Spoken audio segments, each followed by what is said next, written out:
Billy, c'est un animateur aussi. Ah oui. Alors, est-ce que tu peux lui... Bah, demande-lui. Bonsoir. Bonsoir. Bon. Non, mais c'était mon info à moi, je savais qu'il était animateur. donne-la. Oui, c'est un animateur Une fois très que tu donnes une info, donne-la maintenant. Voilà, très connu aux Philippines, un peu comme Nico Aliagas. Voilà. Non, c'est vrai. Oui, Ah, pas comme moi. Aussi.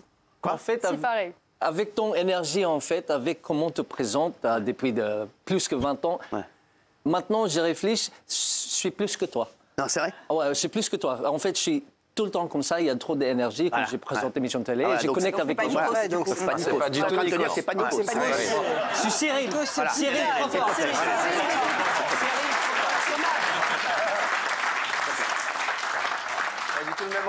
J'ai bien compris que tu voulais te mettre en dessous, mais non.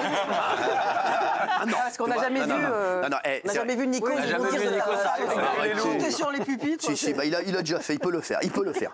Il peut le faire, Nico. Et Billy, en tout cas, on est très heureux de toi. Est-ce que vous avez des questions pour Billy? Allez-y. Franchement, moi, je suis comme un fou de le voir. Bah, Dals, t'as kiffé? Oui, oui, bien sûr. Ouais, J'ai kiffé grave, mais c'était dur. C'est hyper dur, mais l'expérience, franchement, c'est un truc de mal. T'es marié, toi, ça y est? Oui, je suis marié. Fat label. Comme on dit chez nous, terminé. Terminé. Oui. T'es marié depuis combien de temps? Je suis marié déjà pour 6 ans. Non, ah ouais. Oui, et mon petit-fils, ça va être 4 ans au mois de septembre. Ah ouais, je jure que c'est vrai. Ouais. Comment il s'appelle? Amari. Amari? Oui, Amari, ça, mon fils. Ah ouais? Oui. Ton mari, c'est ton mari et ton fils? Ma femme s'appelle Colline. Colline, c'est ouais. pas vrai, j'adore. Elle a des yeux? La Colline a des Oui, yeux? j'espère. J'ai besoin de voir J'adore quelques ce temps. film. Non, mais c'est vrai que Colline, bah, je fais un gros bisou. Tu penses qu'elle peut nous regarder, nous? Elle est aux Philippines, là. Non, peut-être pas. Mais j'espère. Le mois de septembre, en fait, elle va venir avec moi, avec mon fils. C'est quand l'anniversaire de ton fils? Excuse-moi? L'anniversaire de ton fils, c'est quel jour? 10 septembre. 10 septembre? Ah, bah, tiens. C'est moi qui lui organise. Je vais le faire en même temps que la bar mitzvah de mon fils. Je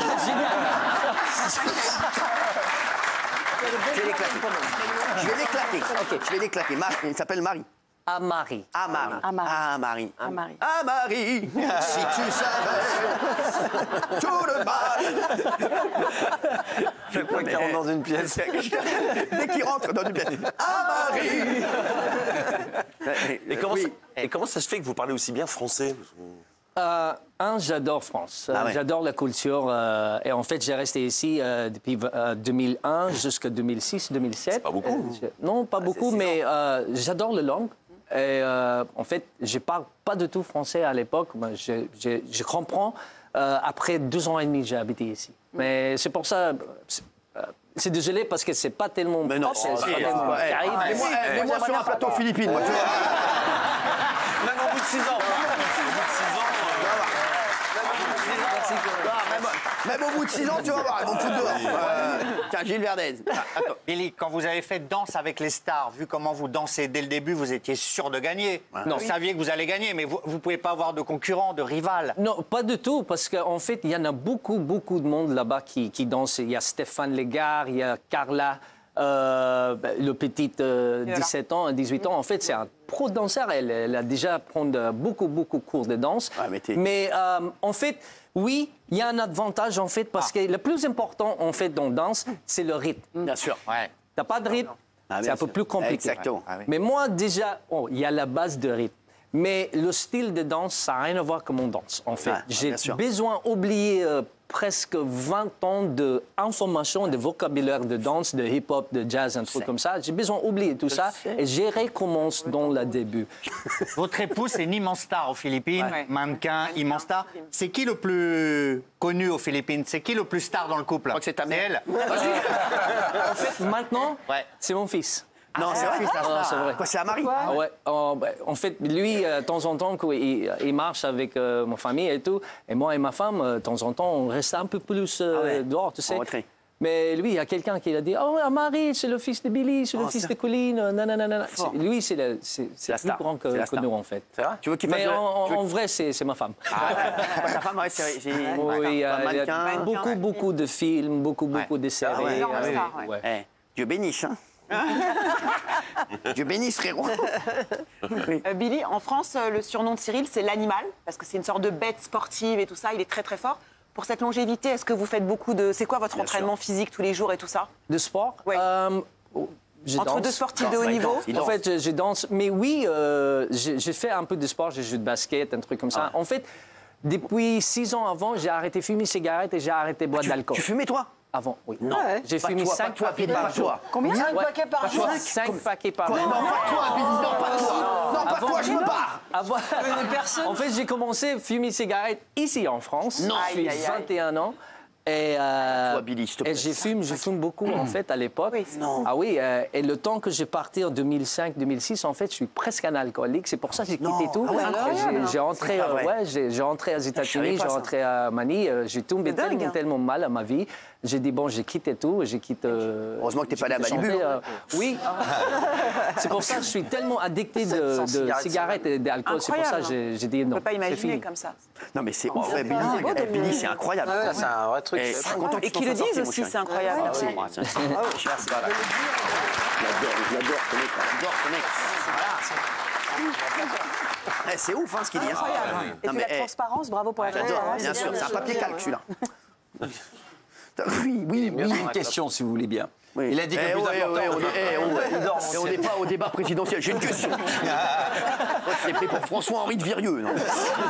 Si vous voulez bien, j'ai dit. Il a gagné Dals, il a dit que le plus important, c'était le rythme. Je voulais savoir, à ton avis, je ne sais pas si tu les as vus en compétition, est-ce que, entre Inès Reg et Natacha Saint-Pierre, laquelle a le Mais qu'est-ce qu'ils meilleur sont pas rythme les steaks? Il habite aux Philippines, frère. Même pas du tout Non, comme ça. mais qu'est-ce que tu connais poses des même pas questions? Posez sur la Inès Reg, cette il le question. sait, il le sait. Mais pas du tout, ils s'en tapent.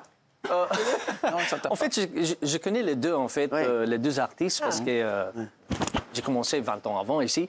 Mais le niveau de danse, en fait, c'est un peu la même. Ah ouais, c'est vrai. Ouais, c'est un peu la même, en fait, avec le niveau de danse. Et les deux, en fait, ça se voit, sont tellement énervés pour gagner. Ouais, c'est ça, Ils sont, ouais, sont c'est chauds pour ouais, gagner, chaud, en chaud. fait. Mais il y a une autre personne aussi dans la finale, c'est comment ça s'appelle Nico Capone. Capone. Nico Capone, la Exactement, comique. ouais. So, ça va être tellement intéressant cette année, en fait, Ouais, je trouve. C'est vrai, c'est vrai. Oui. T'as été connu très vite et très jeune. Tu tutoies, toi. Tu Bah oui, c'est un ami. Vous savez, il m'a fait pleurer quand j'étais petit. Ah ouais, bah, il va te faire pleurer quand Non, il mais c'est vrai parce que j'étais fan de lui. Il faisait un concert à Rennes et j'avais réussi à avoir une interview de lui pour ma radio locale à l'époque. J'avais 12-13 ans et j'avais pas pu y aller. Mon père n'avait pas voulu m'emmener. J'avais pleuré. Bon bref, voilà, c'est pas intéressant. mignon. Est-ce qu'il y a des moments un peu comme Justin Bieber où t'as mal vécu cette notoriété, où c'était beaucoup trop de notoriété, trop de médiatisation à un très jeune âge? En fait, c'est beaucoup de pression et il y a beaucoup de stress, en fait, en même temps. Parce que, en fait, imagine-moi, il n'y a pas de famille, il n'y a rien. Je suis tout seul ici en France. Je ne connais pas les langues à l'époque. Bien sûr. Et je suis fait en tournée pour 2 ans et demi. Mais dans 2 ans et demi, je suis peut-être off 15 jours. Ah ouais. Imagine le temps que j'ai arrêté de chanter, danser dans la scène. Tout de suite, j'ai sorti, j'ai bois un coup, un truc comme ça pour détendre. Mais là, c'est pire en pire. Mais après, tu sais, il y a...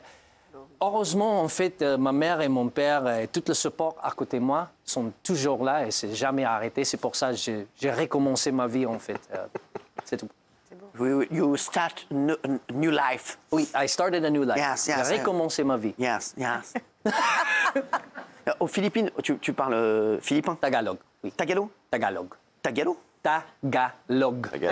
T'as dit Tagalog. T-A-G-A-L-O-G. Ah, on parle de Tagalog? Oui, Tagalog. C'est vrai?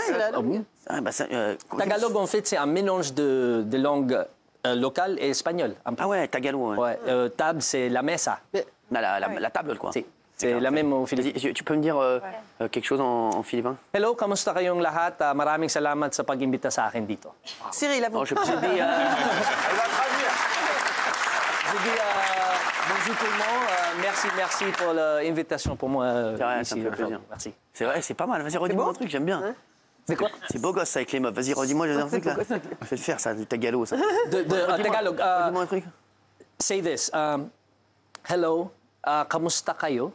Kamusta kayo, c'est comment allez-vous? Bien sûr. Comment ça s'appelle? Kamusta kayo? Maraming salamat. Thank you. Ah, je voudrais du salami. Salamat. Salamat. C'est quand on est dans une charcuterie. Oui. Salamat, c'est merci. Salamat. Salamat. Vous avez vécu de belles histoires sentimentales aussi en France. Est-ce que ça reste de bons souvenirs? Ah oui, Vous bien sûr. Ouais. Ah, bien sûr. Bien ouais. sûr, c'est que des bons souvenirs. Pas jamais dans la soupe. Ouais, bien sûr. Oh oui, en fait, tu sais quoi? Non, ils sont vraiment changés. Oui. Vraiment. Et tous les jours, je pense, ici à Paris, ça change. Ah ouais, et chaque fois que j'arrive ici, c'est une nouvelle expérience. Des travaux, je kiffe chaque fois. Ah, mais c'est vrai. Ah, mais nous, chez nous, les Philippins, on est comme ça. À quel moment vous êtes philippin, vous? Ouais, oh, c'est mon frère. Tagalo. Vous connaissez les Philippines, vous êtes allé aux Philippines. Je suis aux Philippines. Oui. Vous êtes une star donc dans votre pays, vous êtes une star en France. Est-ce que vous êtes star dans d'autres pays européens ou ça a été vraiment une histoire d'amour entre la France et vous? Bonne question. Oui, il y en a beaucoup. En fait, ça marchait très, très bien en Néerlande. J'adore. J'ai numéro 1 Suède à l'époque, Norvège, Danemark, Ah ouais, donc Hollande. partout en fait. Il y a Allemande aussi, que j'ai fait des choses. Aux États-Unis aussi, j'ai commencé à 15 ans, 16 ans aussi. Mais ça a plus marché en fait que des francophones. Ouais, ça. C'est Tahiti, Maurice, France, Belgique, Suisse et tout. En fait, après-demain, je pars aux Suisse. En fait, le base, c'est France en fait qui a commencé mon carrière européenne en fait. Mais après tout ça, en fait, j'ai fait un film aux États-Unis, s'appelle L'Exorciste en fait.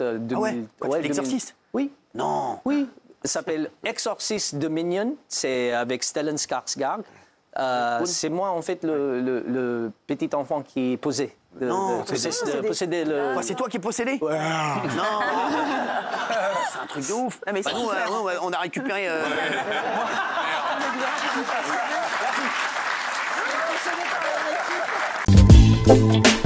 Bah, on va revenir sur l'affaire de la semaine, bien entendu, celle de Kenji, retrouvé donc blessé par balle dans la nuit de dimanche à lundi près de Biscarrosse. Hier, le procureur a fait des révélations très précises sur l'enquête et on va évoquer des nouveaux éléments ce soir. Comment va-t-il aujourd'hui? Va-t-il pouvoir rechanter rapidement? Qu'en pensent les managers du chanteur? On va revenir sur toutes ces interrogations. Et déjà, le procureur, parce qu'il a été assez critiqué, le procureur, et il a dit qu'il avait pris contact avec Kenji, c'est que Kenji lui avait autorisé à dire tout ce qu'il avait dit. C'est ça. Hein. Oui. Ce qu'il le dit d'ailleurs en début de conférence de presse. Regardez. Pareil. Je terminerai véritablement en indiquant que j'ai estimé naturel de devoir prendre attache avec, avant cette conférence de presse avec Kenji Girac et avec Soraya Miranda. Pour leur annoncer les conclusions qui étaient les miennes à ce stade et évoquer ce que je viens de vous indiquer. Voilà, donc c'était pas au début, mais voilà, oui. Alors, bon, alors il y a un gros problème à propos de ça, parce que c'est vrai qu'il a eu la compagne de Kenji. A-t-il eu Kenji? Il dit que oui, semble-t-il. Mais qu'est-ce qu'il leur a dit? Il leur a dit, je vais parler des faits. Visiblement, il ne leur a jamais explicité qu'il allait parler de leur couple, du moment où ils se sont rencontrés, de leur vie ensemble, etc. C'est-à-dire qu'il allait faire une sorte de diaporama de la vie entière de Kenji avec sa compagne. Et ça pose problème, parce que jusqu'où un procureur peut aller. Voilà. Alors, il n'y a pas de secret de l'instruction, parce qu'il n'y a pas d'instruction, c'était une enquête préliminaire. Mais c'est vrai que tout l'entourage de Kenji, Cyril, vous le disiez, est choqué par cet étalage de la vie privée de Kenji et de sa compagne. Il y en a beaucoup qui ont réagi, notamment Vianney. Beaucoup. Bah, Vianney a dit, on se croirait dans la presse. Il y a eu plus de 80 000 retweets sur le tweet de Vianney. 800 000, Cyril. 800 000. C'est-à-dire que Vianney a dit, en gros, c'est fait pour la presse people. C'est un procureur qui se préoccupe de la presse people. Et personnellement, je trouve que cet étalage de vie privée, parfois déconnecté de l'affaire, il est étonnant. Quand il a bu, Kenji jette des affaires dans la pièce, fracasse. C'est pas déconnecté de l'affaire. C'est pas déconnecté de l'affaire, je pense. Bah non, ça fait partie. Vous savez, dans une enquête, c'est un contexte, exactement. Elle a raison, Benaïm. C'est un contexte. C'est comme si tu dis. Je suis désolé. Là, un drame, il n'arrive pas à exprimer l'eau. Tu disais le contraire hier, donc tu as encore changé d'avis. Ah non, et surtout vous grâce. m'avez pas interrogé là-dessus. Non. J'ai bien fait. Non, grâce aux propos du procureur, ça a mis un point à tous les bavardages. Parce que justement, c'est en donnant le contexte et les détails avant et après le fait divers, je pense qu'à partir de là, les rédactions vont rester muettes, à mon sens. Pour tout ce qui avait été imaginé 4 jours plus tôt, on a tout entendu, le guet-apens, la vengeance, le suicide, on avait entendu l'adultère, on a tout entendu. Donc du coup, ça a mis un point. Et je pense que c'est volontairement avec l'accord, justement, de Kenji Girac, pour nettoyer la table, parce que c'est quand même insupportable. On accusait tout le monde, souvenez-vous. Il faut se remettre dans les bavardages. J'aimerais qu'on soit dans l'info. Comment va Kenji aujourd'hui? Est-ce qu'il va sortir bientôt? Est-ce qu'il va rechanter? Que dit son entourage? Dites-moi. Il est en convalescence, il va mieux, mais ça va durer plusieurs mois. Plusieurs mois. Alors, il y a déjà 30 jours d'ITT, mais ça, c'est pas le problème. Le problème, c'est la longueur. le poumon a été touché et il a du mal à respirer. C'est vrai qu'il a été entendu pendant presque 3 heures, il a pu parler, mais il a des difficultés respiratoires. Alors le procureur a dit, je sais, quand il sortira de l'hôpital, ça veut donc dire qu'il y a une sortie prévue. C'est déjà une très bonne nouvelle. Et le procureur a dit, bien entendu, pour éviter les paparazzis, je ne dirai pas quelle est la date de sortie. Mais la convalescence sera très très longue. On parle de plusieurs mois. Il faudra attendre vraiment très longtemps avant que Kenji puisse rechanter. Le truc, c'est qu'après tout ce qui a été dit, ce qu'a dit sa femme, de rien aux enquêteurs, etc., est-ce que l'ambiance aujourd'hui, elle doit être quand même compliquée, non? C'est très compliqué. Et c'est ce que je disais aussi. Le grand déballage fait que c'est vrai que la solidité du coup va être mise à rude épreuve. Et le procureur a classé l'affaire sans suite. D'accord.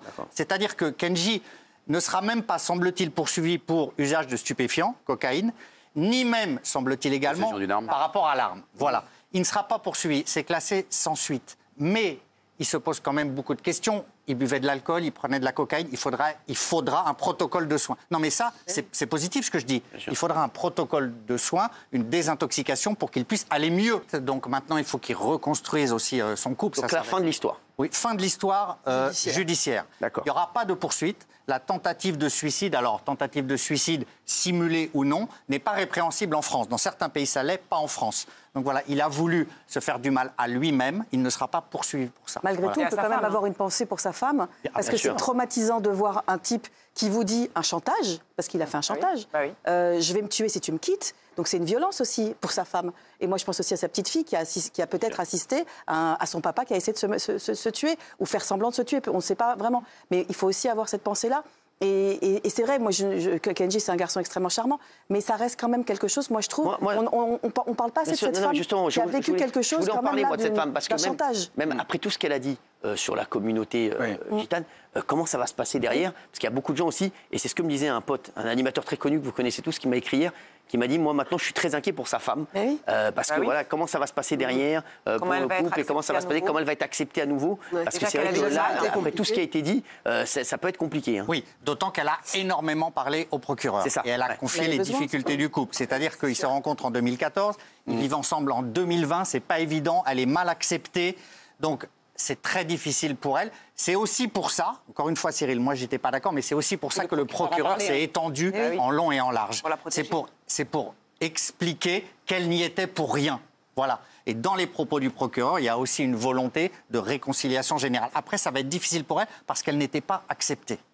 Parce que vis-à-vis des parents de Kenji, c'est très compliqué. Voilà. Parce qu'elle ne veut plus du mode de vie, des déplacements, des voyages. Elle veut que l'enfant soit scolarisé. Elle ne veut plus qu'il y ait plusieurs mois de déplacement. Donc, elle voulait faire changer son mode de vie à Kenji. Et ça va être très compliqué dans l'avenir, effectivement. Voilà. Il y a une partie reconstruction du couple qui, maintenant, va être entamée. Voilà. Ça. Et aussi et la famille, parce qu'il y en a beaucoup qui disent comment elle peut... on sait la communauté gitane, est-ce qu'elle ne va pas lui en vouloir? Très soudée. Et la réponse est si. Forcément, puisqu'en plus, elle a énormément parlé. Et c'est pas pour rien si au début, Kenji n'a parlé que 5 minutes. C'est pas pour rien si les enquêteurs ont été mal accueillis. La communauté gitane, les gens du voyage, vivent reclus. On garde nos secrets dans la famille. Il y a une sorte d'omerta ou de loi du silence. Donc, effectivement, tout ce qu'elle a dit va rendre son acceptation par cette communauté des gens du voyage encore plus difficile, Cyril. Il ne faut pas le nier. Voilà. Elle est en Suisse, sa famille est en Suisse. Où vont-ils vivre après? Voilà, il y a plein de questions qui se posent. Alors, justement, aussi, on pense bien sûr à la fille aussi de Kenji, 3 ans. Ça doit vous rendre compte, est-ce qu'elle était dans la caravane quand ça s'est passé? Oui, elle était. Elle y était, bien sûr. Vous vous rendez compte, donc, le traumatisme, même si elle a 3 ans, c'est un... Ça peut être un traumatisme, bien entendu. Exactement. Est-ce que... comment ça va se passer aussi? Parce qu'il y a aussi des gens qui disent au niveau de la drogue, est-ce qu'il peut avoir de la cocaïne, est-ce qu'il peut avoir des problèmes là-dessus ou pas du tout? Alors, il en prenait 1 à 2 fois par semaine selon sa femme. Ah d'accord. Ah, oui. Voilà, oui. Il y avait une sorte d'addiction nouvelle et il y avait une addiction de plus en plus lourde à l'alcool. C'est-à-dire qu'il buvait énormément. Alors, est-ce que c'était un mélange des deux? Je ne sais pas. Mais en tout cas, il buvait énormément. Donc là, c'est pour ça que je disais qu'il faut qu'il se soigne. Mais en l'état actuel des choses, le procureur l'a exonéré, ce qui pose des questions. Parce qu'encore une fois, la cocaïne, il ne faut pas en prendre, c'est illégal. Mais le procureur juge qu'en quelque sorte, la seule victime, la principale victime, c'est Kenji. Donc il ne veut pas le charger plus que ça. C'est déjà dramatique pour lui. Il a failli... c'est un miracle. C'est un miracle. C'est un miracle. qu'aucun organe vital, vu le tir, n'ait été touché, tir au thorax, c'est un miracle. Donc le procureur ne veut pas alourdir et il veut classer sans suite l'ensemble de l'affaire. Voilà. Pas de drogue, pas d'armes. L'arme. Est-ce que Kenji peut suivre des cures pour essayer de sortir de ça, parce qu'on a envie qu'il aille mieux, Kenji aussi, parce qu'on a peur pour lui après, même pour sa santé plus tard, parce que là il s'en est sorti, on n'a pas envie qu'il y ait un autre drame. Bien sûr, vu la lourdeur de l'addiction, vu parfois, entre guillemets, des cuites de 48 heures, explique sa compagne, vu son comportement quand il revient, il a bu, etc., elle lui dit de sortir. Alors, aucune violence conjugale aussi, ça a beaucoup joué, Cyril. Ça a beaucoup joué. Voilà, il faut le préciser. Hein. Jamais quand je vous dis que c'est un amour de mec. C'est très important. Kenji, c'est un amour de mec. Voilà. Mais vraiment. Alors après, il a des travers. Voilà. Oui. Là, peut-être qu'il a un mal-être aussi, qui fait qu'il veut prendre de l'alcool, de la cocaïne. Ça arrive. Voilà, c'est un mal-être. Et on a en plus envie de le soigner et qu'il soigne et qu'il aille mieux, Kenji, plutôt que de l'accabler. Et le procureur aussi. Voilà. Le procureur, et moi, je pense que le public est comme moi. Je suis persuadé que le public, il aimera encore pas encore plus, mais parce que tout le monde aime Kenji, je pense qu'on l'aimera. Moi, je l'aime toujours, et il n'y a rien à changer. Et vraiment, en tant que fan, je l'aimerais toujours. Il n'y a rien qui a changé. Au contraire, j'ai plus envie qu'il s'en sorte, et j'ai plus envie que Kenji, Après, toutes les légendes, je le dis, c'est ce que vous disiez un petit peu tout à l'heure, ont des histoires aussi compliquées, des stars, des mal-être. Voilà, et ça les a toujours rapprochés du public. Absolument. C'est vrai. Complètement. Que vous prenez Mike Brandt, Dalida, qui ont fait des tentatives aussi comme ça. Mike Brandt, souvenez-vous, il a été sauvé par sa botte. Sa botte, il est sauté du 5e étage de l'hôtel de la Paix de Genève, chambre 510, 509. Il a sauté, il est accroché par la talon de la botte du 3e étage. Il était en babouche, c'était terminé. En babouche, plus de Mike Brandt. Non mais c'est fou. Non mais c'est fou. Et Dalida, quand elle a loué une chambre au Prince de Galles en 67, à la suite de son fiancé Luigi Tenco qui s'était suicidé pendant le festival de San Remo, elle s'est enfermée dans l'hôtel du Prince de Galles. Et à ce moment-là, elle a pris des barbituriques, de l'alcool, etc. Et c'est la femme de chambre, inquiète de la pancarte sur la porte, ne pas déranger, qui a quand même à un moment donné appelé la direction de l'hôtel, il faut ouvrir la chambre, ils l'ont trouvée, mais in extremis. Et ils l'ont sauvée de cette manière, de son premier suicide, parce qu'après, en 1987, elle se suicidera malheureusement pour de bon. Et Mike Brandt aussi, non? Mike Brandt aussi se défenestrera. Alors là, c'était plus compliqué parce qu'il a tapé, il n'est pas mort en tombant, vous vous rappelez, sur le dossier de police. C'est-à-dire qu'il a tapé le réverbère, la R5 garée en bas, un couple de passants qui sont passés à 1 mètre du corps qui est tombé de la hauteur du 7e étage. Et c'est un traumatisme absolu. Et il est mort seulement dans le fourgon entre le 6 de la rue Erlanger et l'hôpital à Boulogne, Ambroise Paré. Merci. Je vais vous dire. Merci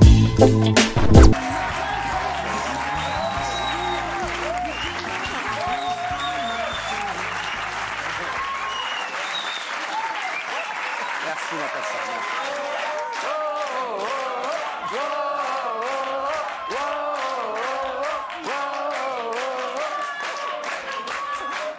Natacha, je suis tellement heureux de te voir, Natacha, qui a choisi le premier talk de France pour venir s'exprimer à sa sortie de Dals. Et Natacha, j'étais tellement heureux que tu gagnes. Je te le jure, on me l'a envoyé. On dirait comme quand la France a gagné la Coupe du Monde. Je te jure, parce que je te dis, j'ai un truc. Il y a au moins, je sais plus, 50 potes qui m'ont envoyé Natacha Saint-Pierre a gagné. Natacha Saint-Pierre a gagné. J'ai envoyé aux équipes Natacha Saint-Pierre a gagné. Non mais j'ai embrassé ma mère, ma famille, tout le monde. Non, mais sans rigoler. Non mais c'est un truc de fou. Je suis tellement heureux pour toi. Oui, c'est un truc de fou et c'est beaucoup grâce au public. C'est ça. Alors merci à vous. En fait, j'ai pas gagné beaucoup de prix dans ma vie. J'ai aussi un Victoire de la musique. Et ouais, quand même. Et c'est le Victoire de la musique qui était décerné par le public aussi. Et je trouve ça génial quand c'est des trophées qui sont comme ça, décernés par le public. Et je l'ai dit dans une fabuleuse chanson, hein, j'ai fait quelques faux pas, j'ai quelques maladresses, mais bon, j'ai d'autres choses. Voilà. Moi, je suis tellement heureux pour toi parce que tu sais que je te connais depuis maintenant quelques années et tu es quelqu'un que j'aime dans la vie, vraiment. Et tu es un amour de femme. Et je suis tellement heureux pour toi parce que tu le mérites et je pense que le public ne se trompe pas. Le public reconnaît ceux qui trichent pas, enfin ceux qui sont naturels. Et Natacha, c'est un soleil. Voilà, je le dis, à chaque fois, elle est toujours souriante. C'est un soleil et je suis vraiment très très heureux pour toi, ma chérie. Merci beaucoup. On va revenir sur la finale déjà. Alors, c'est vrai que ce plan fait polémique, Gilles et Guillaume. Non mais déjà, la coupe, elle est flagrante. Déjà, on le voit, TF1 dit qu'il n'y avait pas eu de coupe. Selon nos informations et de sources sûres, il y a bien eu une coupe de la part de TF1. Inès Reg est dos aux caméras, donc on le voit sur le premier plan. Caroline Margéridon félicite Christophe Licata et apparemment en le félicitant, elle effleure Inès Reg et Inès Reg lui répond « Toi, tu ne me touches pas ». Et Caroline Marguerite-Géridon, après, est partie. Et TF1 D'ailleurs, elle a remercié tout le monde. On va revenir là-dessus dans un instant. Sauf Natacha Saint-Pierre, Caroline Marguerite-Géridon, bien sûr Anthony Colette, que j'adore, c'est Anthony que j'embrasse. Exactement. Voilà, et elle a remercié tout le monde, sauf eux sur son Insta. Sauf les trois, qui accréditent totalement, j'ai les mêmes infos que Guillaume, la version de Inès Reg s'énervant, elle n'a pas supporté du tout l'élimination. En fait, ce qu'il faut dire, Cyril, c'est que le jury l'avait placée en tête, largement, 39. Mais le vote du public a été tellement massif qu'il n'y avait rien à faire. Et d'ailleurs, à chaque vote du public, Natacha Saint-Pierre a survolé. À chaque fois, le public vous a massivement passé en tête. Donc du coup, Inès Reg a été cassée par le public qui l'a sortie. Et une autre info, c'est qu'Inès Reg avait ramené beaucoup de proches dans le public. Oui. Et au moment où elle sort de l'émission, tous ses amis sont partis. Donc ça a fait un trou dans le public parce que c'était pas la fin de l'émission. Ils ont dû remplacer le public parce qu'ils n'avaient pas prévu ça. Tout le monde est parti au moment où elle est sortie. Ils sont tous barrés. Oh, belle mentalité. Vous avez donc gagné. Regardez votre victoire. Puisque Anthony a pleuré pendant 5 minutes non-stop. Vous, Natacha, vous étiez bloqué. Inès Reg vient de dire, vient de dire tout va bien, à part Natacha, tout va bien. Voilà. Ok. Inès Reg a dit à part Natacha Saint-Pierre, tout va bien. Vous, tout va bien? Bah, personnellement, oui, tout va bien. J'ai un petit rhume, mais ça va. Ça va. Donc vous, voilà. Alors, Inès Reg a dit « Je dansais trop bien, mais en fait, les dames, les grands-mères, elles ne sont pas si gentilles. » Référence à Natacha Saint-Pierre et Caroline Marguerite-Géridon. Que dames et grands-mères n'étaient pas si gentilles. Grand-mère apparemment c'est Caroline Marguerite-Géridon. Vous êtes la dame, hein. Voilà, vous dansiez trop bien, et apparemment, voilà. Alors on va revenir sur ce qui s'est passé. Sachez qu'elle n'est pas allée avec le dos de la cuillère là. On va revenir sur bien sûr cette affaire, c'est incroyable, c'est ce clash avec Inès Reg. Vous ne vous êtes jamais exprimé à la télévision concernant ce clash, c'est la première fois que vous allez en parler. Est-ce que vous pouvez nous rappeler le point de départ de cette embrouille? C'est quoi? Ah oui. Le point de départ de cette embrouille se passe dans une salle de danse où moi je pense qu'il y a un sketch qui va se tourner quand Inès arrive avec son équipe de tournage. Et je vais avoir une parole malheureuse qui va la vexer. Alors que moi, je pense être en train de tourner une séquence drôle et de faire une blague et d'avoir une référence rigolote à une phrase qui a déjà été dite dans Pékin Express. Ma référence ne fait rire apparemment que moi ce jour-là. Et quand je le comprends, je vais m'excuser comme n'importe quel adulte qui comprend qui a blessé quelqu'un. C'est ce que j'enseigne à mon enfant. Hein. Si on fait de la peine à quelqu'un sans le vouloir, on va s'excuser. Donc je suis allée m'excuser et c'est à ce moment-là que la colère d'Inès s'est révélée contre moi, contre Anthony, qui lui... C'était quoi la colère? Elle vous a menacé, genre au moment où vous l'avez senti Ouais, elle était très agressive. Elle a eu des propos qui font peur. Moi, j'ai grandi dans une famille plutôt respectueuse, plutôt calme. On n'a jamais crié. Donc j'avoue, quand les gens élèvent le ton, je suis jamais très à l'aise. Et là, ça a été violent. Pour Anthony et pour moi, j'ai pleuré après. J'ai appelé ma manageuse un peu inquiète après. Tout le monde a essayé de me rassurer. Et j'ai cru que les choses allaient s'arranger, mais ça ne s'est pas arrangé. Mais quoi, elle a été quoi, violente Vraiment, quoi, elle vous a dit quoi C'était violent verbalement. Il n'y avait pas de violence physique, sûr, évidemment. C'était violent verbalement, c'était intimidant. Ah oui. Et ce qui a été... Donc ce qui a été rapporté, Gilles... C'était genre à Anthony Colette et à Natacha, on va vous retrouver, etc. Alors, est-ce qu'il y a eu des menaces de mort précises? Parce qu'on a dit ça, non, Natacha. Il n'y a jamais eu de menaces de mort précises dites par Inès Reg. Mais par son entourage, oui. Par son entourage, moi, je n'en ai pas entendu. Voilà. Je ne peux pas vous dire ce qui a été dit ou ce qui n'a pas été dit en dehors de ma présence. Mais en ma présence, on ne m'a pas fait de menaces de mort. Il y a eu des paroles qui, moi, me semblent très menaçantes. Mais personne m'a dit « je vais te tuer ». Oui, mais bon, c'était plus voilà, je vais m'occuper de vous, etc. Des choses comme ça, voilà. Ouais, c'était pas... Il n'y avait pas de phrase explicite. Inès Reg et de son entourage. Et de son entourage. Inès Reg parlait et son entourage était autour. D'accord, donc ouais, on voit l'ambiance. Vous avez eu tellement peur que vous avez déposé une main courante? Ouais. En fait, j'ai déposé une main courante. J'ai l'impression que ça vous a traumatisé. J'ai eu peur, puis après je me suis dit non, ça va se régler. Et quand j'ai voulu recroiser, Inès Reg ne voulait plus me croiser, voulait plus qu'on s'entraîne dans les mêmes locaux. Donc on s'est plié à cette demande pour le confort de tout le monde, en fait, parce que travailler dans la tension, c'est désagréable pour tout le monde et pour tous ceux qui n'ont rien à voir avec cette histoire-là aussi. Et quand j'ai demandé à la production de pouvoir la recroiser le jeudi, jour des répétitions avant le prime, on m'a dit que c'était pas une bonne idée, qu'elle était encore très en colère, qu'on voulait pas, que ça pouvait être dangereux, voilà. Et c'est à ce moment-là que je me suis dit, waouh, si ça redescend pas au bout de quelques jours comme ça, c'est chaud. Et c'est à ce moment-là que moi, j'ai jugé nécessaire de poser une main courante. Ça a été une semaine après environ, après la Même pas une semaine après. Oui, ça, oui. Même pas, quelques jours après.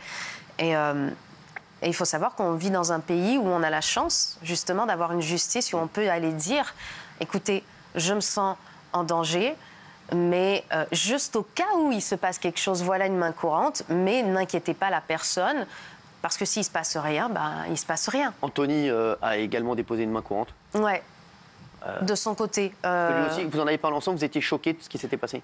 En fait, on en a parlé ensemble le jour même. Et après, jusqu'à ce que ça réexplose, on a essayé de ne pas en parler. Pour pas que ça entache notre expérience et pour pas que ça nous empêche de travailler. Dans un instant, il y a eu des propos d'Inès Reg extrêmement graves. À l'instant, on va revenir dessus dans quelques minutes, même, vous allez voir, qui sont assez choquants.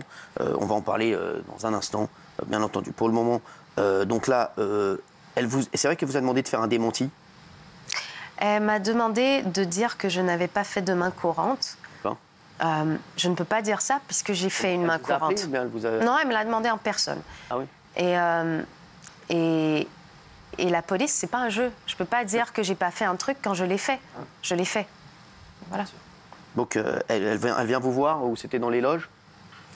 Moi, j'étais déjà partie et elle m'a appelée pour me dire le Parisien va sortir un article, est-ce que tu veux bien venir? Et j'avais vraiment à cœur que les choses s'apaisent. Et donc, j'ai dit oui, je vais venir. Et j'ai fait demi-tour. Je suis retournée dans les studios pour essayer d'aller régler les choses parce qu'un conflit comme ça peut embêter tous les autres participants. Et plus vite il se calme, plus vite c'est un climat confortable pour tout le monde. Bien sûr. Alors, comment les autres candidats ont réagi à ce clash? C'était quoi l'ambiance? Tout le monde essaie de se protéger. Ouais.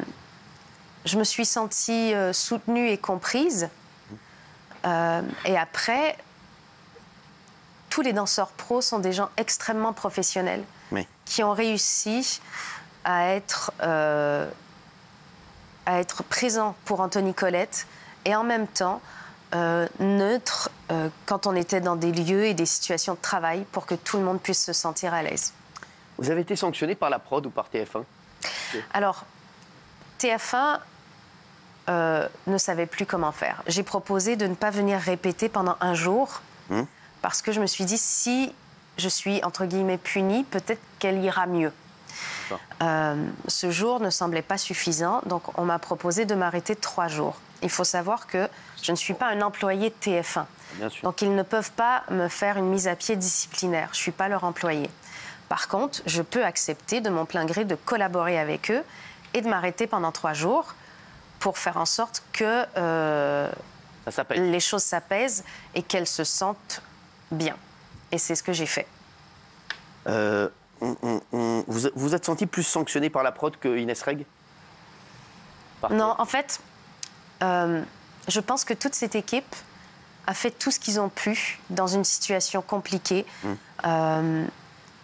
Et d'ailleurs, je tiens à remercier Fred Pedrazza et toute leur équipe parce que, autant que moi je l'ai vécu, c'est des gens qui ont essayé d'être professionnels jusqu'au bout. Est-ce que vous n'avez pas été convoqué par TF1 au moment ou par la production, Fred Pedrazza, le patron de TF1 Prod, pour vous dire, les filles, on arrête là, on se calme un peu? On a tous choisi de faire une réunion à un moment donné parce qu'on a tous à cœur que les choses... Vous et les 2 danseurs, Christophe et... Non, ça malheureusement, ça n'a jamais eu lieu, une réunion... La réunion, c'était entre qui et qui alors?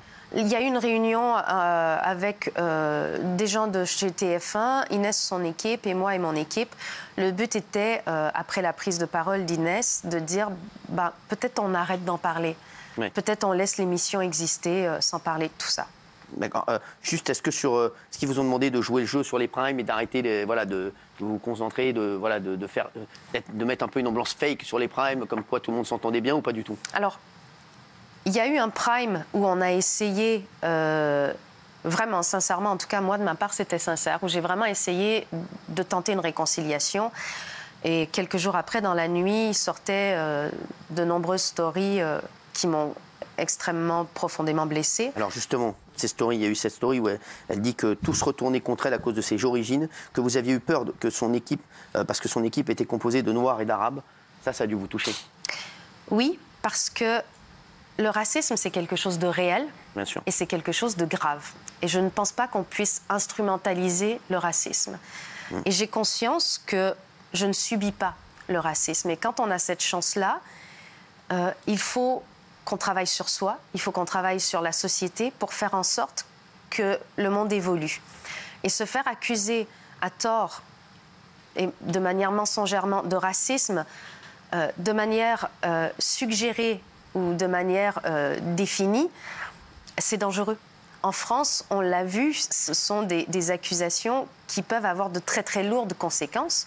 Et moi, je suis une maman, j'ai une famille et j'ai pas envie de subir les foudres de personnes fanatiques qui croiraient à des mensonges. Et j'ai pas envie qu'un sujet réel de société soit instrumentalisé. C'est extrêmement grave ce qu'elle a dit voilà, sur ça. Elle dit que l'affaire a eu un effet sur le vote. Je vais vous dire tout ce qu'a dit Inès Reg. L'affaire a eu un effet sur le vote. Est-ce que vous pensez aussi que l'affaire a eu un effet sur le vote? J'en sais rien. Elle dit que j'ai supputé qu'il y avait du racisme dans le vote, le fait qu'elle soit éliminée en 3e position. Je suppute qu'il y a du racisme. Qu'est-ce que vous répondez à ça? En fait, je ne peux pas empêcher Inès Reg de penser tout ce qu'elle a envie de penser. Ouais. Moi, tout ce que je peux dire, c'est que j'ai dansé du mieux que j'ai pu. J'ai pas toujours été parfaite. Je n'ai pas le sens du spectacle d'une Keyona, par exemple, qui était une danseuse magnifique. Mais à chaque fois, j'ai mis tout mon cœur et toute mon âme. Et quand on fait de l'art, quel qu'il soit, que ce soit du chant, de la danse, de la peinture, de la sculpture, les émotions qu'on transmet sont parfois aussi importantes que la technique qu'on emploie. Et peut-être que le public a senti chez moi cette part d'émotion avec une technique peut-être moins grande que celle d'autres candidats, mais suffisante pour les toucher. Inès Reg pense, je vous dis ce qu'elle dit, elle pense que vous avez tout prémédité. Elle dit, je pense que Natacha est très intelligente et qu'elle a fait ça pour gagner.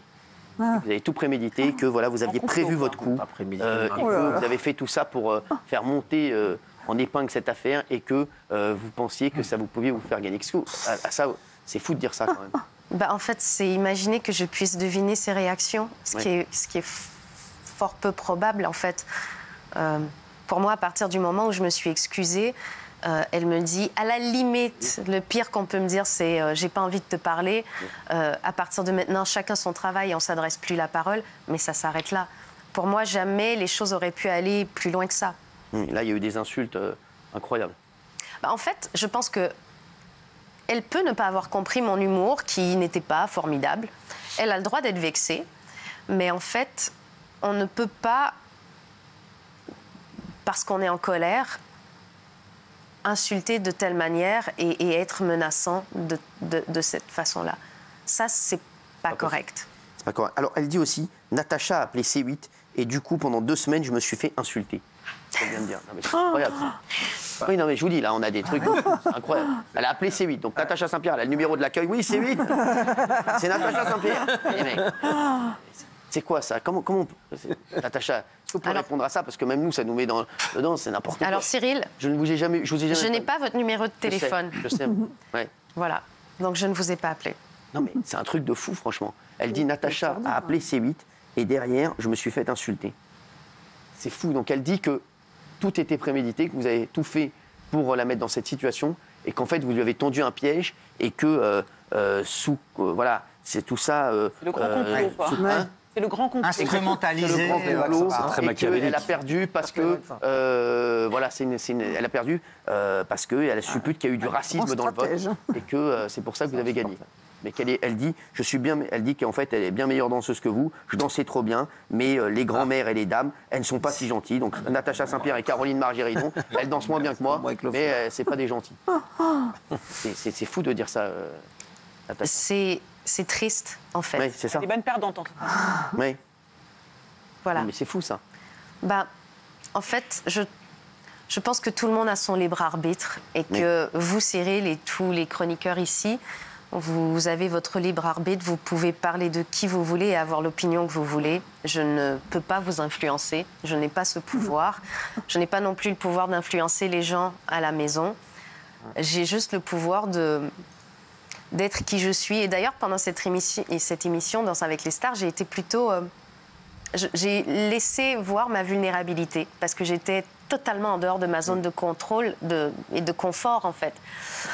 Et je ne pensais pas... Moi, j'ai toujours eu l'impression que quand on est vulnérable devant les gens, on leur donne des armes contre nous. Et au contraire, je crois qu'avoir montré ma vulnérabilité, ça a permis aux gens, pour beaucoup, d'accepter la leur. Et moi, ce qui m'a donné une grande confiance en moi, c'est pas les gens qui m'ont dit « tu as des jambes géniales, tu as ci, tu as ça ». C'est tous les gens qui m'ont appelé en me disant bah, « j'ai ma fille qui est complexée, elle est adolescente et tout ». Et voir que même quand on est une star, on peut être complexé, ça la rassure. Je me dis qu'on se juge sévèrement. Il y a plein de gens qui m'ont fait ce genre de message. Et voir qu'en acceptant ses défauts, qu'en acceptant ses failles et qu'en étant vulnérable, on peut donner confiance aux autres, c'est ça qui nous donne confiance. C'est finalement de se dire « waouh ». En fait, en étant moi-même, j'ai le pouvoir de faire en sorte qu'il y ait un paquet de gens qui aillent bien. Gilles. Ce qui est incroyable, c'est que Inès Reg n'accepte pas sa défaite depuis le début. Elle n'a eu aucun mot pour vous. Oui. C'est ça, elle n'est pas du tout venue vous féliciter, rien.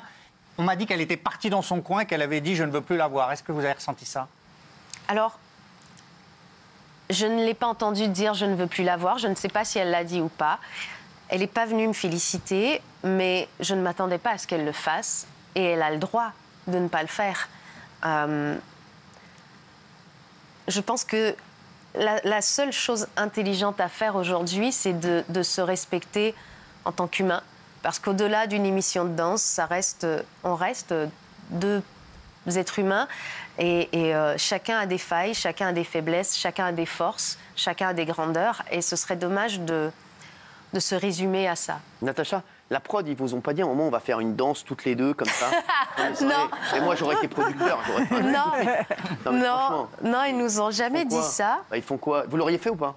En fait, quand il y a eu les battles, oui, vous auriez dû le faire. Le premier dansait avec le premier dansait contre le deuxième, le troisième contre le quatrième. Mais j'en ai rien à foutre. Et moi j'étais troisième et quatrième. Parce que j'en ai à foutre, je suis producteur, je fais ce que je veux. Mais les deux, et elle démarre l'émission, c'est Natacha Saint-Pierre et Inès Reg. Et voilà, elles font une danse toutes les deux. Là vraiment tout le monde regarde. Non mais les mecs, excusez-moi, franchement, parce que je vous dis, les scores ont été. Ils ont été portés par vous, mais ils auraient pu être bien plus gros. Je suis désolé, les scores.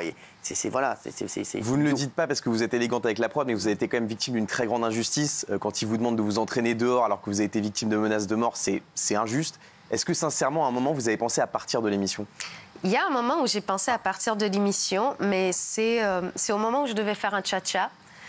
Et que toute la polémique a explosé, alors que pour moi, c'était terminé, c'était derrière moi. Et il y a eu les stories d'Inès dans la nuit, et c'est là où tout est reparti. Et cette semaine-là a été une semaine très difficile mentalement, parce qu'il y avait toutes ces accusations de racisme infondées qui étaient violentes, en fait, à vivre humainement. Et en face, j'avais une danse vraiment compliquée pour moi, le cha-cha, qui est d'ailleurs dans Danse avec les stars, la danse éliminatoire. Les gens partent souvent sur cette danse-là, et je le savais. Donc tout mon esprit n'arrivait pas à se concentrer dans la danse. Et j'avais peur de ne pas être à la hauteur. Et vous savez, il y a cette émission de cuisine où, dans Le Meilleur Pâtissier, quand des fois ils arrivent avec un plat raté devant les juges et qui disent bon, je suis honteux de devoir présenter ça, mais au moins je présente un plat. J'avais l'impression de ça avec mon cha-cha, ouais. Quand vous avez gagné, est-ce que vous avez regardé Inès Reg? Est-ce que vous lui avez fait chat? Non. Non, parce que des fois mon fils il fait ce truc-là, ce chais, et je lui dis c'est mal poli, on fait pas ça. Ah oui, parce que ça aurait été énorme, ouais. Chat. Vous êtes heureuse? Je suis heureuse parce que j'ai rencontré des gens formidables. Ouais. Vraiment, hein. Il faut que je le dise. Il faut que je le dise. Il y a eu la petite Fiona, la coordinatrice, et Julien qui sont incroyables. Une équipe technique de fou. Mon fils a travaillé avec les cadreurs. avec Karim qui était à la Steady et Lionel qui lui ont tout appris du métier. Messieurs les cadreurs, faites attention à vous. Il est en train de faire un reportage avec Inès Règle. Ah non, mais jusqu'à un soir où il est revenu à la maison en me disant « Maman, c'est quoi être syndiqué ?» Donc je me suis dit vraiment, ils lui ont tout appris. T'es dans la merde. Et j'ai rencontré des gens vraiment formidables. Natacha, moi je voulais dire bravo. Est-ce que tu as un dernier mot à dire à Inès Règle? Tu lui dirais quoi? Parce que ce soir, voilà, elle t'a répondu. J'ai l'impression qu'elle ne partirait pas en vacances ensemble. Non. Vous ne retrouvez pas Punta Cana. Avec Inès, on ne se connaissait pas avant. Je pense qu'on ne se connaîtra pas après. Bon. C'est vrai. C'est ce qu'a dit son ex à Raymond. Et en fait, dans la vie, je pense que quand on est heureux, tout va bien. Ouais. C'est le mantra de ma mère d'ailleurs. Elle dit que son mantra c'est aime. Parce que quand on aime, on voit les belles choses. Moi, mon mantra, c'est M&M. J'adore les chocolats. Mais du coup, vous voyez les belles choses, Cyril. Merci, Natacha, qu'on aime fort. Merci d'avoir été avec nous. Merci à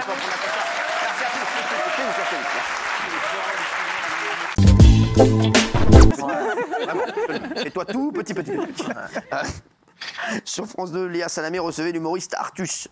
Que j'aime beaucoup, pour la promo de son prochain film. Et alors qu'elle l'interrogeait pour savoir quelles étaient ses techniques pour lutter contre le stress et l'angoisse, elle a fait une vanne qui n'est pas passée du tout. Moi, je suis doublement choqué. Déjà, d'un point de vue hardcore, entre guillemets. Dans une émission de télé, dès qu'on mentionne l'alcool, on est obligé de dire l'abus d'alcool est dangereux pour la santé. Nous, ils nous le disent, là, ils viennent mettre des trucs. Même en mentionnant, en disant, pas en disant que c'est bien. Là, on a une animatrice qui se dit, allez, bois un petit verre, c'est sympa, etc. Donc là, je suis choqué. Ensuite, deuxièmement, pardon, mais il y a un homme qui est en train de se confier sur sa santé, sur ses problèmes d'angoisse, sur ses problèmes de stress, et l'animatrice l'encourage, enfin, lui dit que c'est bien de boire, mais pardon, mais c'est n'importe quoi. Et l'alcool, je suis désolé, même si dans la culture française c'est normal de boire, l'alcool est quand même à l'origine de beaucoup de maux, d'accidents, de morts, d'agressions sexuelles. Et faire la promotion comme ça de l'alcool à la télévision sur le service public, je trouve ça lamentable. Moi, je suis extrêmement choqué. Gilles Verdez également. Je partage 41 000 morts par an l'alcool, sans compter les cancers, les maladies cardiovasculaires. Service public comme ça, une émission regardée, je ne comprends pas que ça passe. Très franchement, 1 million de personnes. C'est choquant, c'est extrêmement choquant. 1 million de personnes qui voient ça, Cyril, c'est déjà beaucoup trop. C'est 1 million de... Je peux dire ce que j'en pense? Bien sûr. Franchement, les gars, là, ça devient aussi n'importe quoi. On ne peut plus faire une vanne. Non, mais là, franchement... Donc le public rit. Non, mais excusez-moi, c'est un truc de fou. Ça veut dire qu'on ne peut plus faire une vanne. Tu te fais une vanne. Non, mais les mecs, maintenant, si à chaque fois que tu dois faire une vanne, tu dois mettre un truc en dessous. Ceci était une vanne. Je rappelle quand même que l'abus d'alcool est dangereux pour la santé. Non, mais les gars, faut arrêter. Ça veut dire que tu fais plus aucune vanne. Si, c'est une vanne. Elle a voulu faire la vanne, Léa Salamé. Arrêtez, elle a tenté Léa Salamé. Après, c'est vrai que Léa Salamé, voilà, c'est pas son style de faire des vannes. Donc voilà. Mais après, les gens ont rigolé. Il faut arrêter un moment. Sinon, on ne peut plus rien dire. S'il avait tenu le même discours sur de la coke. Lève la main, toi aussi. Oui, c'est vrai, levez la main, elle a raison. Alors, oui, qu'est-ce qu'il y a? Oui. Alors, oui. Non, mais s'il avait tenu le même discours, s'il avait tenu le même discours sur ça aurait été plus grave. Non, mais je pense qu'elle se serait pas permise de faire cette Vous êtes choqué quand même? Bah oui, je suis choqué. Je suis choqué parce que c'est contraire au discours et c'est contraire aux principes qui sont dictés par la charte. Après France Télé, ils peuvent faire ce qu'ils veulent. Les services publics, ils ont quand même un devoir. Après, il y a énormément de gens sur les réseaux qui sont choqués, qui sont de l'avis de Guillaume, qui sont de l'avis de Gilles. Attention. Quand vous faites une vanne, vous avez fait une vanne l'autre jour avec Bernard, c'était très drôle. D'ailleurs, même pour ça, vous avez dit l'abus d'alcool est dangereux pour la santé. C'était humoristique. Là, je pense, même si elle l'a dit sur le ton de l'humour, je pense qu'il y a un fond de vérité la vie, c'est boire. Boire, c'est s'amuser. Après, il faut arrêter. Léa Salamé, on l'aime bien, mais elle a des vannes de meufs de 60 piges, c'est normal. Non, mais moi, je pense qu'il y a un va, les gars, elle a des vannes de vieux, on l'aime bien quand même. Mais c'est vrai, les mecs, arrêtez. C'est une vanne générale. Elle a des vannes de meufs de 60, 70 ans. Laissez-la, voilà, c'est tout. Ça vous a fait rire? Non, parce que j'ai vu l'émission et je trouve qu'il a bien rembarré. Ouais, c'est ça. C'est Artus. En fait, le truc qu'il y a, c'est que Artus, on voit qu'Artus, c'était vraiment un moment difficile pour lui. Et qu'il n'a pas aimé la vanne de Léa Salamé. Et moi, j'adore Artus. Il a eu raison. Et je trouve que c'est un garçon qui a un talent exceptionnel. Et je peux comprendre. Ça veut dire qu'Artus, il a vraiment été... C'est-à-dire que lui, ça a été vraiment des moments difficiles. Oui. Donc en fait, c'est sur lui que la vanne n'est pas passée. Oui. C'est ça en fait qui a fait que derrière, il y a eu un petit malaise. Il a bien rembarré. Oui, c'est ça. Mais c'est lui qui sauve en fait cette vanne. Mais elle fait des vannes, de personnes, voilà, de darons. Non, elle a raté sa vanne, c'est pas dramatique. C'est pas raté non plus. Les gens regardent Géraldine. Non, effectivement, moi je pense que c'est Artus qui sauve la séquence. Parce qu'effectivement, oui, évidemment, il y a un alcool mondain, je suis d'accord, c'est une vraie maladie, l'alcoolisme, et qu'il y a plein de gens qui meurent, il y en a 45 000, encore plus du tabac, et que c'est une drogue en fait en vente libre. Donc oui, je suis d'accord. Mais après, voilà, la police de la pensée, la police de l'humour, la police de la mauvaise vanne, pardonnez-moi, alors à ce moment-là, il faut qu'on ait vraiment le cul propre. Pendant des années, nous, non. La police, c'est l'Arcom et on n'a pas le droit de parler d'alcool dans une émission. Il y a deux poids, deux mesures, je suis d'accord, c'est scandaleux. Mais pardonnez-moi de dire que pendant des années, je n'ai pas vu Gilles Verdez se lever. On avait Doc Gynéco sur le plateau, qui était souvent ivre-mort. Et on n'a jamais joué les offusqués en disant « Oh, mais mon Dieu, ça se fait pas ». Donc voilà, je trouve que c'est vanne moisie, mais malgré tout, ça va. Moi, Kelly, arrêtez de prendre la parole sans lever la main, s'il vous plaît. Merci. Oui. La vanne a été faite avant l'état de gravité qu'il a mentionné, en fait. Voilà. C'est-à-dire qu'il l'a rembarré de lui-même. Je ne pense pas que le public ait besoin de s'offusquer à sa place. Après, c'est vrai que je n'ai pas trouvé ça super drôle. Mais nous, quand on rigole et qu'on est mort de rire quand Bernard arrive bourré à l'émission, le truc, c'est que moi, je trouve que c'est pareil, sauf que nous, on peut dire que c'est drôle. Moi, je trouve ça drôle quand on se moque de lui. Mais la différence qui me dérange, c'est que nous, on doit préciser que l'alcool est dangereux pour la santé. Et qu'eux ne le précisent pas. Voilà ce qui m'a dérangé dans cette séquence. Non, mais après, moi, ce qui est très dérangeant, et c'est la réaction d'Artus, et je le comprends, Artus, c'est qu'il n'a pas kiffé la vanne parce que... Et vous voulez que je vous dise... une souffrance. Mais elle l'aurait peut-être pas fait si elle avait su que c'était si grave avant de dire. Parce que ça, c'est une vanne... Bon, après, Léa Salamé, je vous dis, voilà, j'ai rien contre elle, mais c'est vrai que voilà, c'est pas Laurent Baffy, voilà, c'est pas la reine de la vanne. Donc forcément, elle fait des vannes qu'elle a déjà entendues dans une soirée la semaine dernière. Clairement raté, voilà, donc elle est non, après la vanne, voilà, mais c'est pas ouf. Mais je pense que Artus, c'est ça qu'il a fait, c'est qu'Artus, il s'est dit, vas-y, moi j'ai souffert, l'autre elle fait des vannes sur ça. Et c'est une vanne, c'est pas une vanne, c'est un truc qu'on a déjà dû dire à Artus. C'est-à-dire qu'il y a des potes qui ont déjà dû l'appeler, qui ont dit, ouais, t'es relou, tu bois pas, tout ça, vas-y, on se fait chier. 2 minutes, c'est bon, oui, Daniel. Oui, non, mais moi, je ne prends même pas ça pour une vanne. C'est en fait le message, et les jeunes qui écoutent, c'est si tu bois pas en soirée, t'es chiant. Et après, on se bat pour que les jeunes ne prennent pas le volant après les soirées ivre-mort. Je suis désolée. C'est vraiment un message dangereux. Alors évidemment qu'elle n'a pas fait ça volontairement. Elle a voulu faire une vanne. C'est une vanne ratée et c'est une vanne dangereuse. Interdisons l'alcool alors. Allons plus loin, Daniel. Interdisons l'alcool. Voilà. Mais excuse-moi, dire devant, sur le service public, devant 1 million de gens, ah, vous allez être chiant si vous buvez pas, notamment en soirée. Mais je trouve ça hyper dangereux, excuse-moi. Parfaitement bien, lui. Il est voilà, mais très bien. Autrement, je pense qu'ils auraient. On n'est pas là pour juger. Voilà, oui. C'est invité. Moi, je pense c'est une émission de télé. Il y a des téléspectateurs. Moi, je pense. L'émission, on est d'accord qu'elle n'est pas en direct. Oui. Donc il y a du montage. Exactement. Donc ils acceptent de laisser ça. Non, c'est parce qu'Artus a bien répondu. Je pense que c'est pour ça qu'ils n'ont pas coupé. Il y a plein de gens qui ont fait un signalement à l'Arcom. Donc ils ont estimé que c'était pas dramatique. Mais ils se sont trompés. Valérie Benaïm, tiens. Non, mais je pense que ça aura une vertu, c'est justement de dire, par exemple, moi je ne bois absolument pas, je n'ai jamais bu. Et à chaque fois quand on se boit pas, voilà. Non, mais à chaque fois quand on boit pas et quand on va dans une soirée ou dans un dîner, il faut se justifier. Ah, mais tu bois pas, t'es malade. Ah, mais tu prends des antibiotiques. Ah, bah ceci, ah, bah cela. Et donc c'est des questions d'ailleurs particulièrement intrusives parce que t'as peut-être pas envie de répondre pour les raisons pour lesquelles tu ne bois pas. Et donc ça permet de montrer aussi qu'il y a ces questions un peu rigolotes, mondaines qu'on dit. Comme elle l'a dit, parce que on l'a tous entendu ça. Oh, t'es chiant, tu bois pas. On l'a tous entendu. Mais ça permet de moi, je bois pas. La vérité, je m'amuse plus que les gars qui boivent. C'est ça que j'allais dire. Je suis désolé. C'est ça que j'allais dire. Oui, mais c'est envoyé un message. Léa Salamé, comme tu dis, c'est une vanne d'avant. Elle a voulu faire une vanne d'avant et elle fait partie de ces gens qui sont obligés de peut-être, je sais pas, avec des guillemets, boire 2-3 petits verres pour être pompette et pour s'amuser. Et Artus, lui, dans sa réaction, c'est je ne m'amuse aussi bien quand je suis sans boire que quand je buvais. C'est plus un mal-être qu'il a. Je trouve que c'est une vanne d'avance. C'est pour ça que j'ai mis que j'étais pas choqué. Il y a beaucoup de gens, ils ont besoin de boire un petit verre pour être content, pour être joyeux. Il y en a d'autres qui sont pas. Et surtout quand tu as connu l'alcool. Quand tu as connu l'alcool et que tu sors de l'alcool, c'est une putain de victoire et qu'on te dit t'es chiant.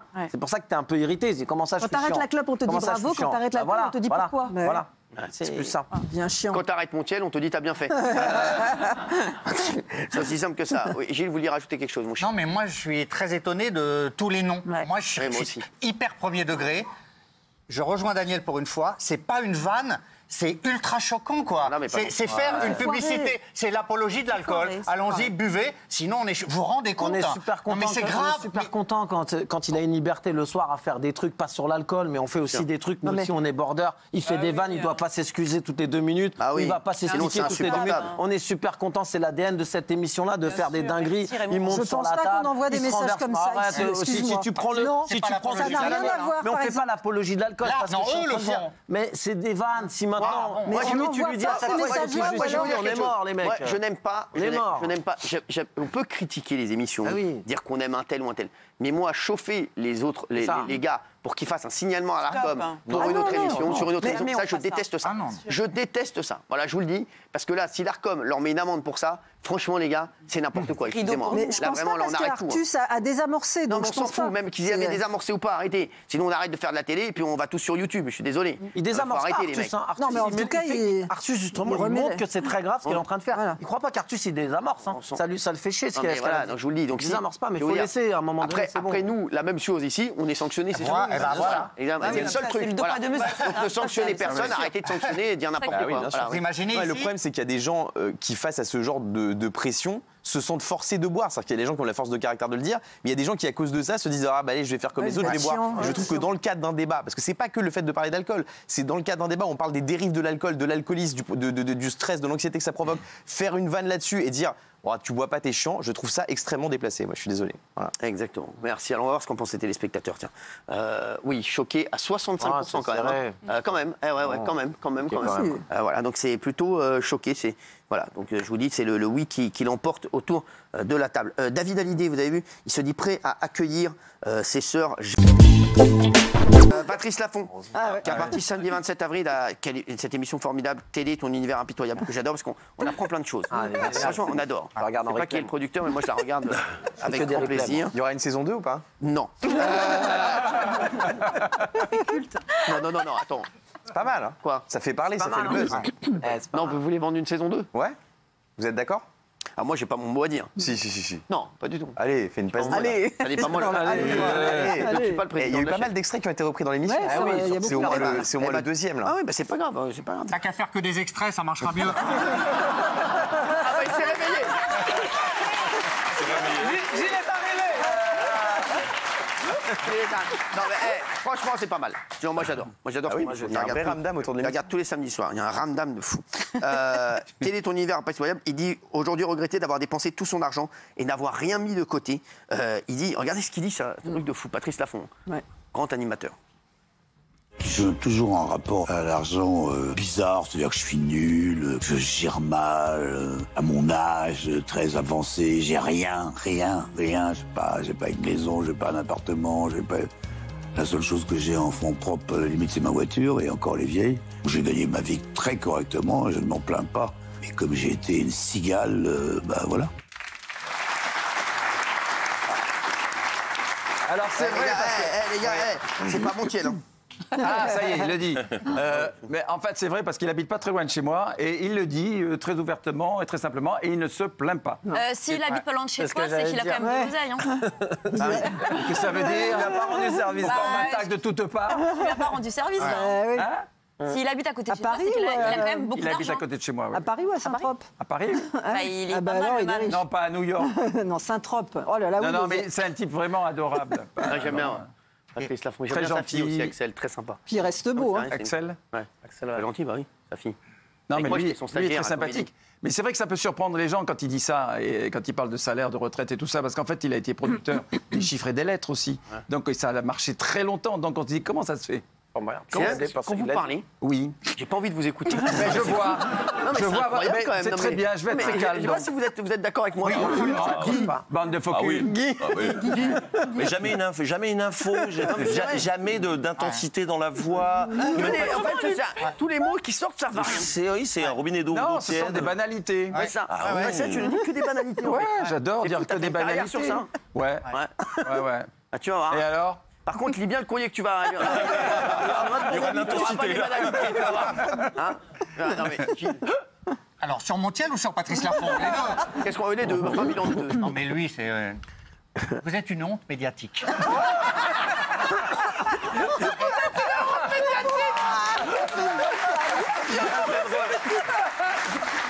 Je ne suis pas médiatique. Vous êtes une honte, alors. On enlève médiatique. C'est bon, allez. Et Patrice Laffont, Cyril, très franchement, il avait dit qu'il gagne, il a une pension mensuelle de 3 500 €. Ouais. Ça, c'est ne pas avoir d'argent. Et qu'il lui moi, faudrait je ne suis pas d'accord. Même s'il ne se plaint pas, le constat... Est-ce que je peux te poser une seule question? Ah, il se plaint pas, là. Oui. Il se plaint pas. Est-ce qu'il s'est Non. plaint là? Non. Donc arrête de gueuler pour rien. Il l'a même dit, il le dit, je ne me plains pas. Non, mais arrête de gueuler pour rien. Il dit je me plains pas, j'ai été une Quand on dit je ne me plains pas, il faut dire à l'envers, ça veut Et dire au que je me contraire, plains. il regrette d'avoir Quand je te dis ne sors pas, Tu peux te barrer. Non, mais ça, arrête de dire des conneries. Non, mais il dit juste qu'il a mal géré. Arrête de voir tout. Ouais, négatif. Dans la... Non, mais ça, Bernard, toi qui dis des choses intéressantes. Mais non, justement, je l'ai évoqué tout à l'heure dans mes banalités, que justement, il ne se plaignait pas. Voilà, c'est un mec extrêmement sympathique, il reconnaît qu'il a flambé. C'est un flambeur, j'en connais d'autres. Il n'a pas de pognon.